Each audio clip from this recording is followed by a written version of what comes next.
welcome everybody. It's great to see familiar faces and new friends. My name is Bill Nichols. I'm the Director of CULTR, the Center for Urban Language Teaching and Research.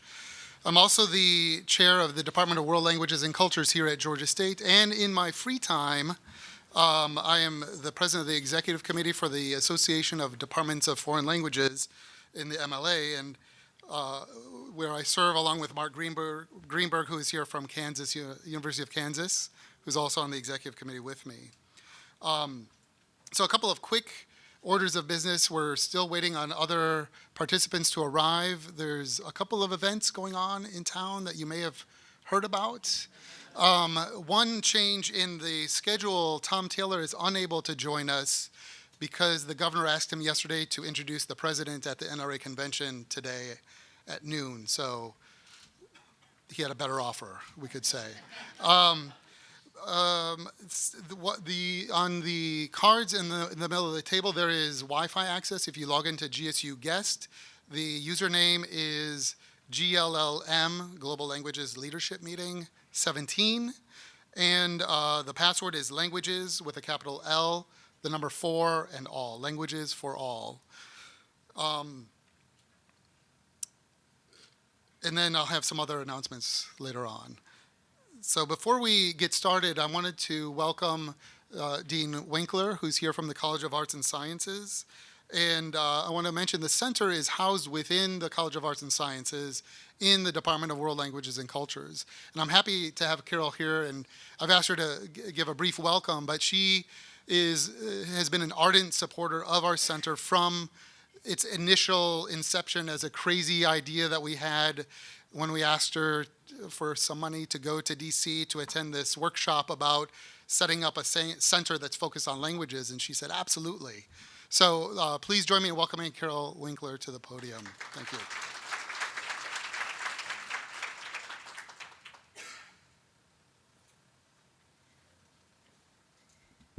Hello, everyone.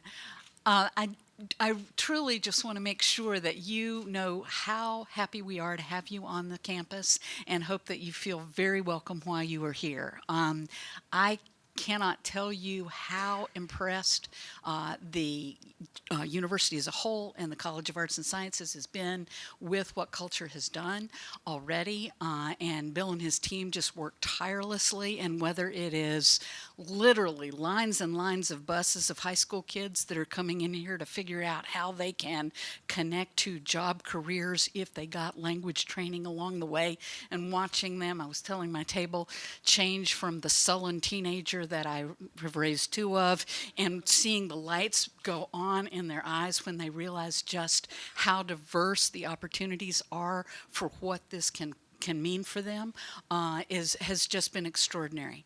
I've also had the privilege of getting to come to some of events like this where the conversations have just been inspiring in terms of both the commitment of the people that are sitting at these tables to increasing language education and the absolutely critical role that's going to play in everything that we've got going on. So that has also been exciting. So as you can tell, I feel kind of like a proud parent of this initiative, and if I can extend that just a little, that metaphor a little bit farther, I hope you know that you are always welcome in our home. So thank you so much.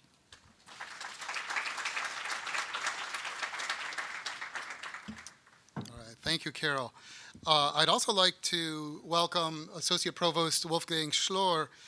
And I feel especially honored that he's able to join us because he only recently joined GSU, and so he is in high demand to meet with people and get to know people, so we were able to fit into his schedule. He is the Associate Provost for International Initiatives here at Georgia State, and he joins us from Western Michigan University, where he is very familiar with Title VI and was able to successfully receive a Title VI grant in the last cycle of funding. The Undergraduate International Studies and Foreign Languages piece of Title VI. So I'm excited to have another ally in Title VI on campus, and please join me in welcoming Wolfgang. Thank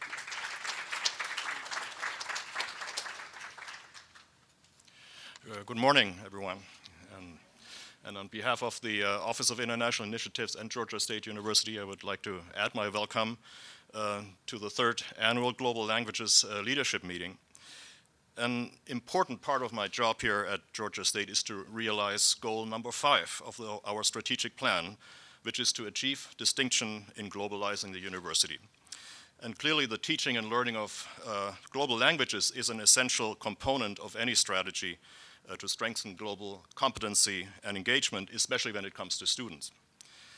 Now, as you heard, I'm new to Georgia State, but I've spent quite a few years in international education at a number of major research institutions, and I've always found the language departments and faculty to be among the most effective advocates for and best partners in campus internationalization. But I also know that it's not possible to increase the participation in language learning when we only focus on the campus. So I was particularly pleased to find that Georgia State not only has a strong World Languages and Cultures department, but also a Title VI National Language Resource Center, which is funded in part by the US Department of Education. Culture signifies the excellence of language research and teaching at Georgia State. But just as importantly, it also serves as an important asset to the community in Greater Atlanta, the region, and at the national level. Among other things, the center provides critical support for language educators, especially in the K-12 area. And it's the work of those educators that will ultimately result in more students coming into college with the wherewithal to gain true language proficiency, which is a cornerstone of global competency. And it is those students who will enable Atlanta and the United States to succeed in the global marketplace. So the federal funding that goes into the LRC program and into the support for the center right here is money that yields benefits many times over. So I want to thank Bill Nichols and the staff and faculty who have made this meeting possible, the distinguished speakers we're about to hear, and all of you for attending. Thank you, and best wishes for a successful meeting.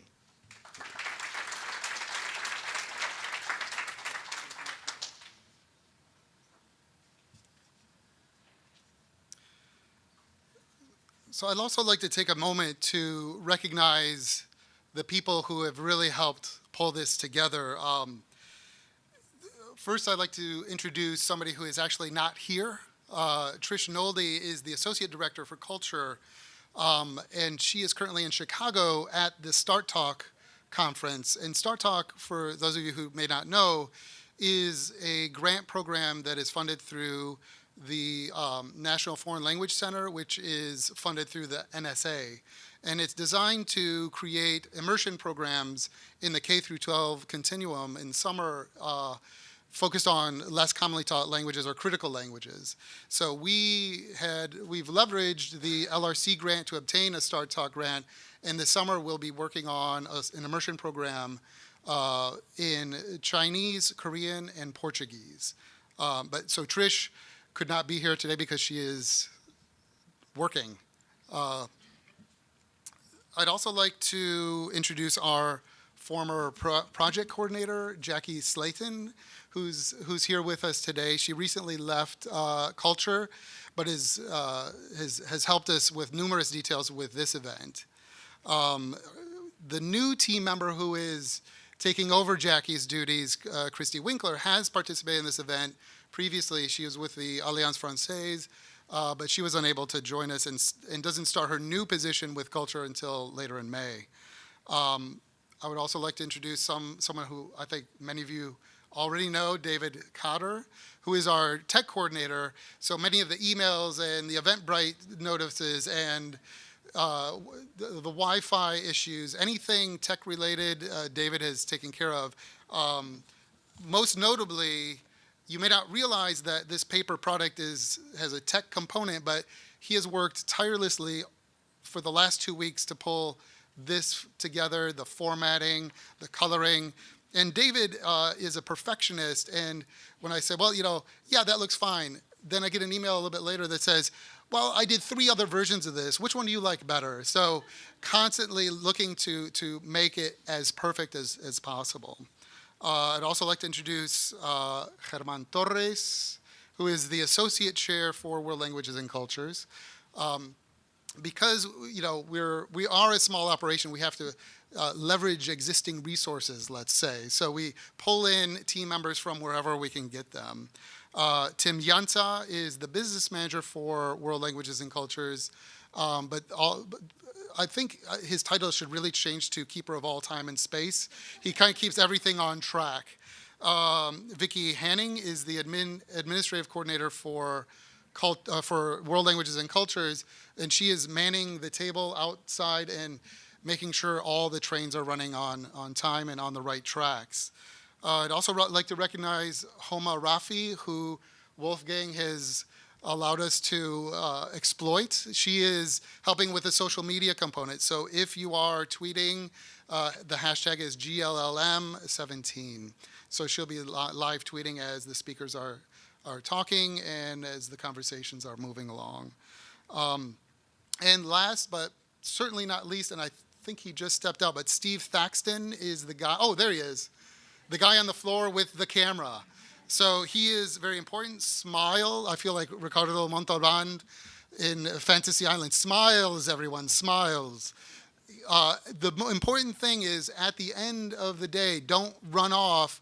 Steve will want a group photo, and he has a very unique way of doing it. We will be outside, and he will go up to the second floor, and he will stand on a stool and the railing and precariously hang himself over the edge to get this photo. So don't run off. We'll have a big group photo at the end of the day.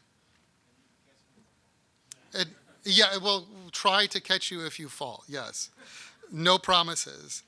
Now, because we are forever optimists, I would like to announce the 4th annual Global Languages Leadership Meeting, and it's also on the back of your program. We have already lined up a speaker for next year's event, who is the Director of Multicultural Affairs with Marriott. And she will be talking about how global competence is good for the bottom line. I've talked with her numerous times on the phone. She had hoped to come for this event, but just couldn't work it out. So I said, you know what? We're going to do this again next year. Let's just have you be the speaker for next year's event. So that will be May 11th, and we're also going to be moving to a different venue. In Woodruff Park, there's a big, tall building that says Georgia State University at the top, and alongside that is a 2-story building. At first it was called the Cube, then it became the Pavilion. I don't know what it's called now, but on top of that, there's an event space with an open-air balcony, is my understanding, that overlooks Woodruff Park, and that's where we'll be moving to for next year's event. Now, you may ask yourself, okay, I know now what culture is, and I know what, I've heard this name, Title VI, and the DOE was thrown in there, but what is all of this? So just a really quick introduction to what Title VI is. Title VI is part of the Higher Education Act, and it began after Sputnik, when the United States military realized, well, we really don't know anybody who speaks Russian. We need to infuse our schools with language education because of principally military interests. So in the first line of the Title VI clause, you'll see it refers specifically to national interests of security. So it always began as part of a military initiative, national security. So there are 16 Title VI centers that are LRCs. But Title VI also funds CIBERs, which are Centers for International Business and Research. They fund NRCs, which tend to be either thematically focused or regionally focused. There could be a Center for Latin American Studies or a Center for East Asian Studies, things like that. They also fund the Useful grant that I mentioned earlier, and Fulbright Hays that sponsors study abroad opportunities for high school and college students.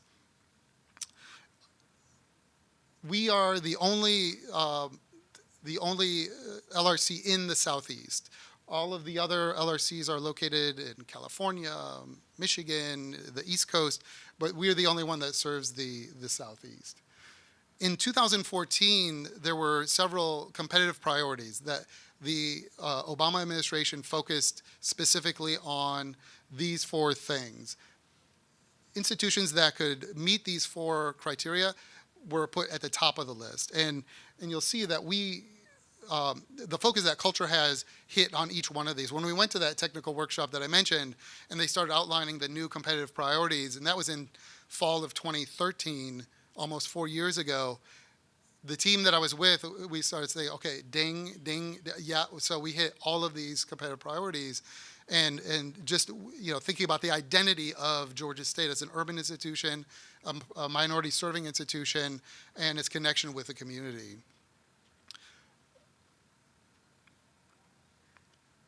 And I think CULTR represents exactly the kind of interdisciplinary projects that the administration at Georgia State seeks to promote and encourage. We work across fields. We work with linguistics. We work with business. We work with policy. We bridge that gap between academia and the community. And all of this is focused on students and making sure our students have the best possible future through language education. So, as I mentioned, Tom Taylor will not be joining us, but we are extremely fortunate to have with us today Marty Abbott, who is the executive director for ACTFL, which is the American Council for Teaching of Foreign Languages. Not only that, you'll find on your table, and I'm sure this will come up at some point today, there are two documents that we've provided you. One is the report from the American Academy of Arts and Sciences that formed a bipartisan commission to analyze the status of language education in the United States. Marty is one of the authors of this report. You also have the statistical portrait, so a lot of numbers are thrown out in the report. The statistical portrait was released in advance of the report in mid-December or early January, so a lot of the numbers are kind of communicated in graph form in the statistical portrait. So we are extremely fortunate to have Marty joining us today. And please join me in welcoming Marty Abbott from ACTFL. Thank you. I'll bring up your power. Thank you, Bill, for inviting me. Good morning, everyone. It's great to be with you to talk about some initiatives in the language community, and those of you who are members of it know that we are not without our challenges, but there are some wonderful bright lights. CULTR, of course, is one of them, and I'm glad that my colleague Dick Brecht is here today. He'll be addressing the report, I believe, in a little bit more detail, but I'm going to be talking about another bright light that launched a day after the report was released, and that is a public awareness campaign called Lead with Languages. And what we're doing with this campaign is to try to create a movement in this country to build awareness about the importance of learning other languages for Americans and how that connects with jobs and future careers. I don't need to tell you that we are almost the only country in the world that routinely graduates students from not only high school but college with knowledge of just one language. And our colleague Leon Panetta is a supporter of the campaign, and he has certainly said this himself. I'm going to play you a brief video that will show you the rationale. Imagine waking up one day to a new reality. A world where English is only one of thousands of languages, and 90% of Americans are left out of the conversation. Realize that that day is today. In the world we share with 7 billion people, 75% don't understand any English. And the fastest growing economies across the globe are non-English speaking. How can we succeed in commerce, in diplomacy, and in our careers in today's multilingual and multicultural world? With languages. Learning other languages is essential for America. Language competency equips our workforce for a competitive job market. It opens the doors for businesses of every size to connect with the 95% of the world's customers who live outside our borders. And in an era of increased global challenges and conflicts, it empowers our diplomatic, military, and intelligence communities to be effective in their missions. Outside the US, knowing multiple languages is the standard, not the exception. Time to wake up and lead ourselves from today to tomorrow with languages. Let's make languages a national priority to prepare Americans for a brighter future in a more connected world.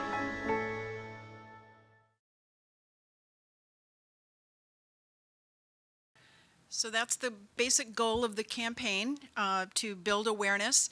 And some of the statistics are probably familiar to you that were included in the video, and that is that we know that many small and medium-sized enterprises are impeded in expanding and doing business internationally because they don't have the linguistic and cultural skills in their workforce. And we also know that we only have about 25% of our elementary schools right now with language programs, and that at the K-12 level, we have roughly somewhere between 18 and 21% of students enrolled in languages, and at the college level, it's a dismal somewhere around 7 to 8% of students enrolled. And we did launch the campaign in cooperation with the New American Economy that had just released a new report about the job situation. I'm sure Dick is going to touch on this a little bit more, but it showed that between 2010 and 2015, the number of jobs that demanded bilingualism doubled, and so that can only increase in the future. And so it's so important to build that awareness among our general public. I really like this slide because we often talk to students about what they can do with their knowledge of languages, and in the old days it was just a standard set of, well, you could be a diplomat, you could be a flight attendant, you can be you know, an international businessman.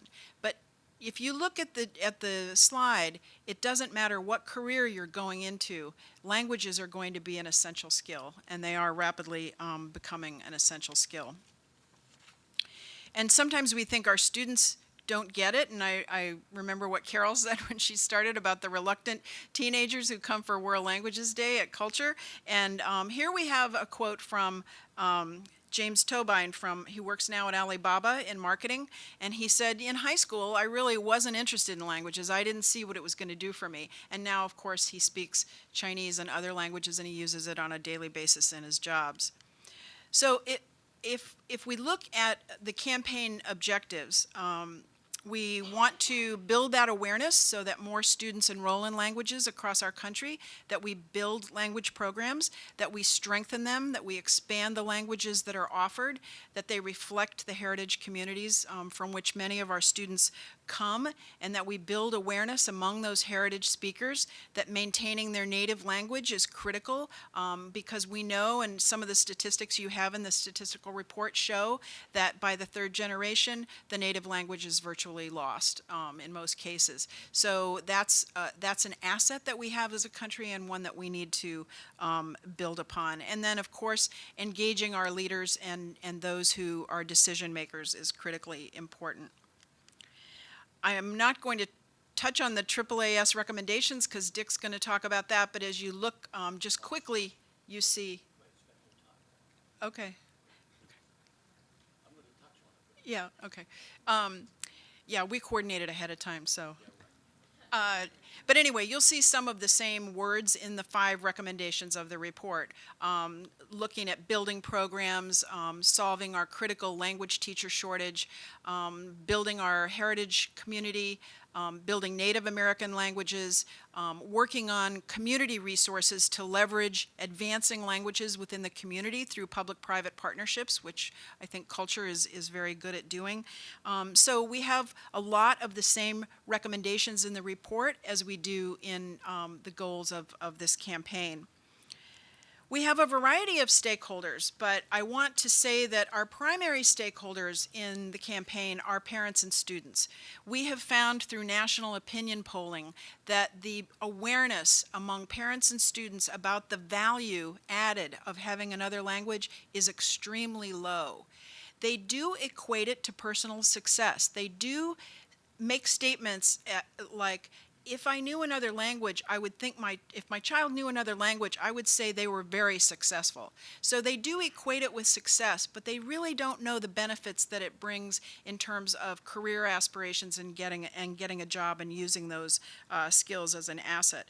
So certainly parents are going to be a primary focus of the campaign, as well as students. Certainly for national security, we need to have skilled linguists for sure.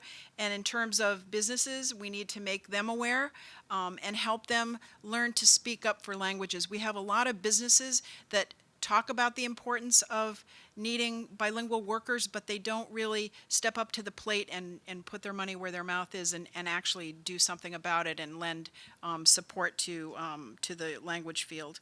And certainly education leaders. We want to have people who are in those policy making, decision making situations, and they can build that awareness and make those important decisions.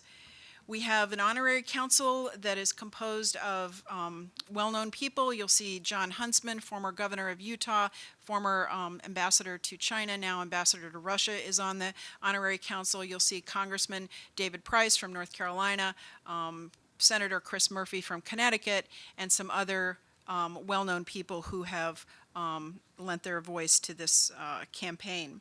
Just want to quickly go through the website that we have launched.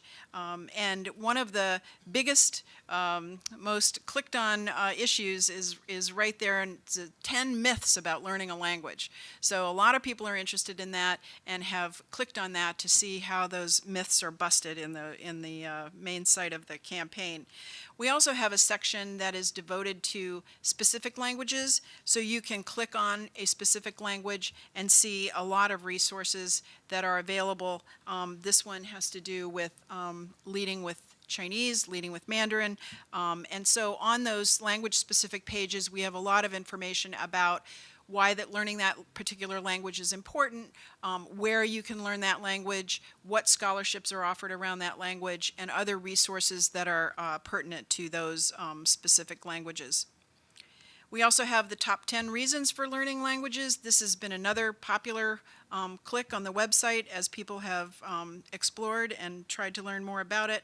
And we also have success stories. We have profiled a number of people that are using languages in their jobs, and they talk about the importance and the role that language has played in their particular lives. We are featuring also a podcast by Steve Levine. He's the CEO and founder of Levenger Corporation, and he's semi-retired now, and he's very interested in languages, so he has conducted a number of podcasts interviewing people about the use of their languages in their jobs and why it's important. It's called America the Bilingual, and we now have 3 episodes up on the website. I'm going to show you one profile. Many of you probably know Nick Kristof from the New York Times, journalist, and he talks about why languages are important to him.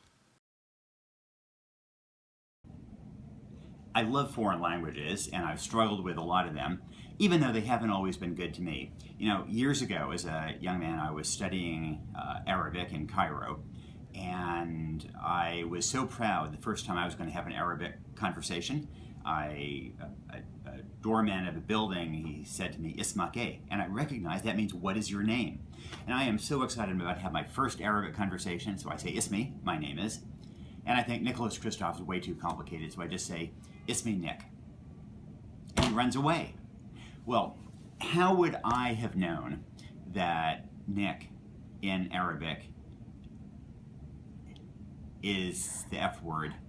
But it was a good thing to know. And it's important, if your name is Nick, or just about anything, to realize issues like that when you're traveling around. You know, friends of mine would see me across the Babalut market in Cairo and yell, "Hey, Nick!" And we just about start a riot. No wonder we have problems in the Middle East. But I must say that much of my language time abroad with French, with Spanish, with Chinese and Japanese has been much less traumatic and richer. You know, this, let me show you my, this is my chop in Chinese to write my Chinese name, which is Ji Si Dao. 纪念的纪，思想的思，道路的道，and that means that Ji is a surname, and Sidao means essentially the path of thought. Isn't that lovely? And that is why you should study foreign languages. It's the path of thought. Thanks.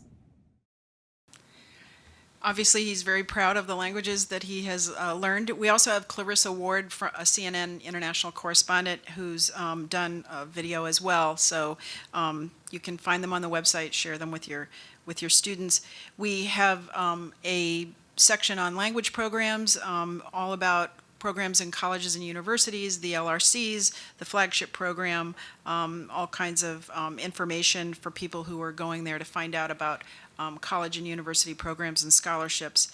And we also have a section called Using Language in Your Career, and we have almost a white paper on various career sectors and how languages play an important role in those various careers. We have a way that you can download the Lead with Languages logo and use it however you want to promote languages. And we also have a very robust social media campaign. So we're putting out a lot of information on that campaign, and we have many different initiatives that have come about. So for example, one that we just finished were scholarships for high school students, to actually students from 8 to 18 to attend Concordia Summer Language Villages. We have one that's going to start up pretty soon for students who are studying abroad this summer for first-class Eurail passes for 2 weeks. We have one with the Japan Foundation on free online tutoring for a year, and one with SOCI International, which is scholarships for students studying languages to prepare for government service. So we have a lot of initiatives that will keep popping up, hopefully to engage students and engage parents in this whole notion of building awareness. We have a number of roundtables and events that we're sponsoring with our partners who have helped to sponsor the campaign. So we're doing one on May 17th, Advocating for Change, Connecting Our Nation Through Language, and that's with Rosetta Stone, one of our campaign sponsors, and then one with the Council on Foreign Relations, one with the Asia Society, and then one with the National Education Association about our critical teacher shortage. So we're inviting all of you to get involved, get on our mailing list so you get the alerts, you get the notices. It's right on the website. Share the campaign with parents and students. Engage with us on social media, and encourage your own students to submit a video talking about why languages are important to them, and also inform counselors and college advisors about the critical role that languages can play in a student's career. We found again in national opinion polling that these were heavy influencers, the counselors with students at secondary school and the college advisors with post-secondary students, and they need to be aware so they can properly advise the students. We look forward to collaborating with people and getting the word out. So this is a sustained campaign, so we look forward to having everyone get involved and help us lead with languages. Thank you.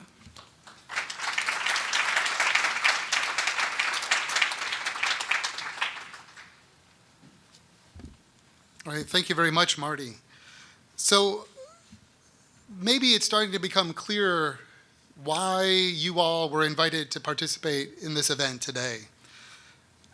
This idea that there's people who are unaware of benefits of languages, whether it's parents or students or advisors or principals or provosts or presidents or upper administrators or anybody.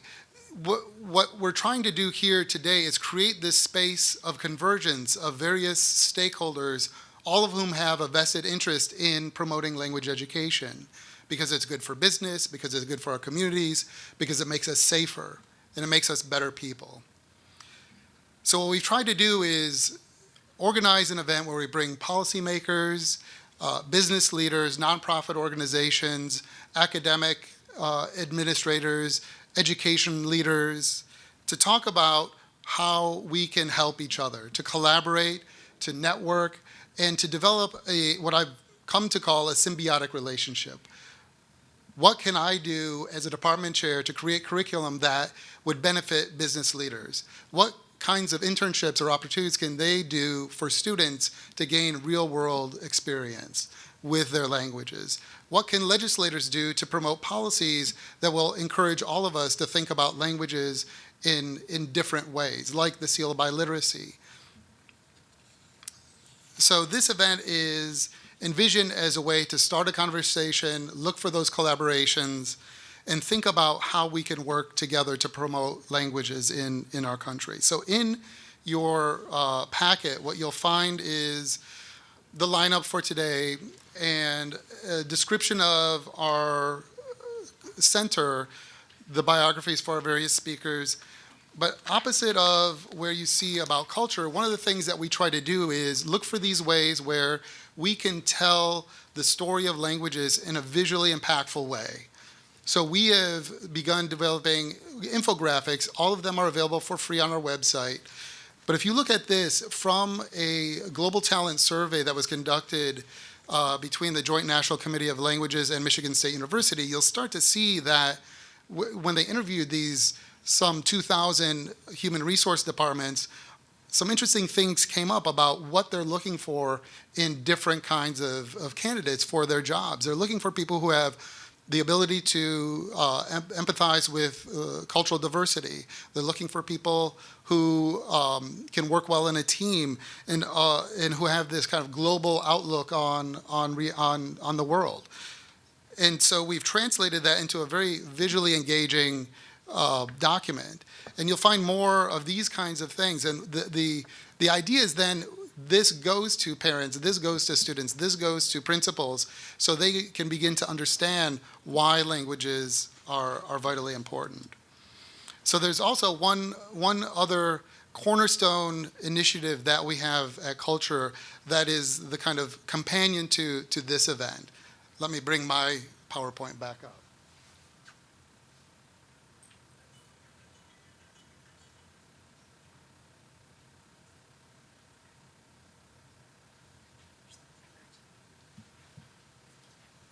Oh, thank you, Marty.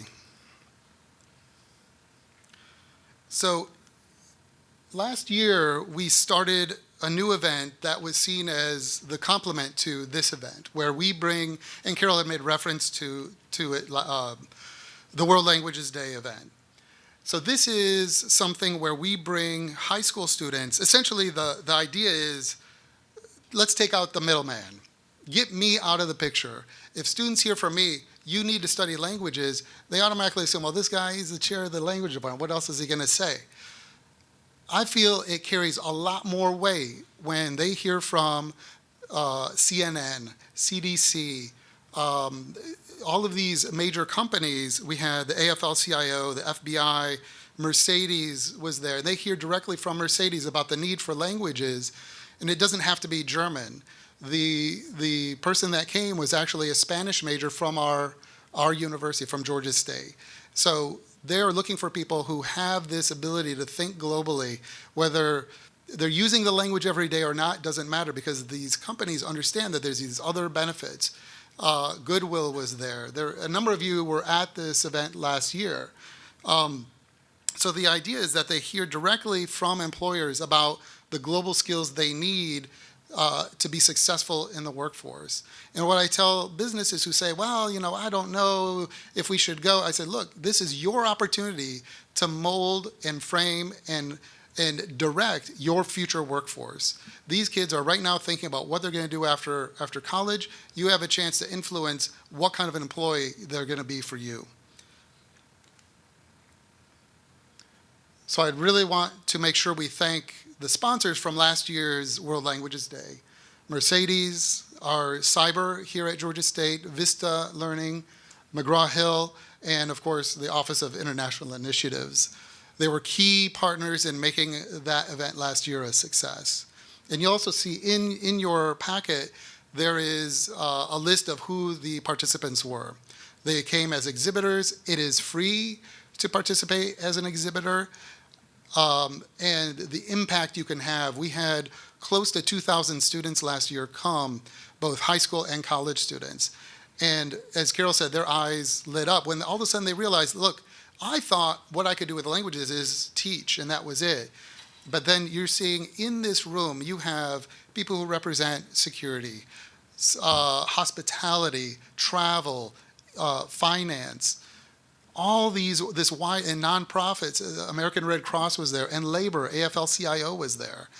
And they start to see the range of opportunities that are open to them just because they know how to speak a foreign language or they've done a study abroad. But, I could talk on and on and on about this event, but I think there is a more impactful way to communicate the energy from that day.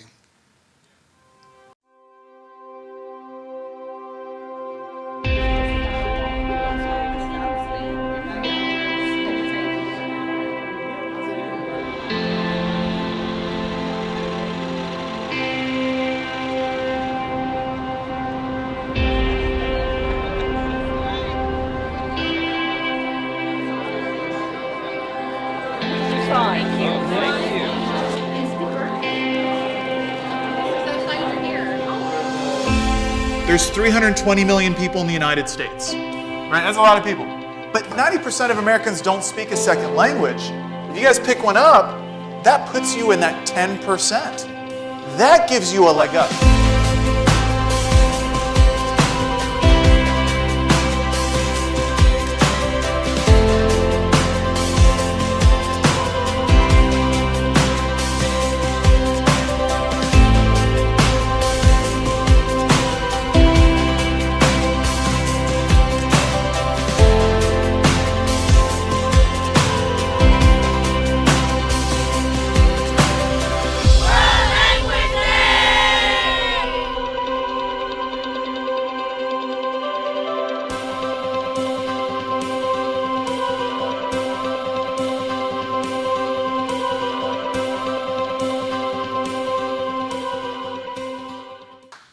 So the good news is, for those of you who weren't able to participate last year, September 29th is the day.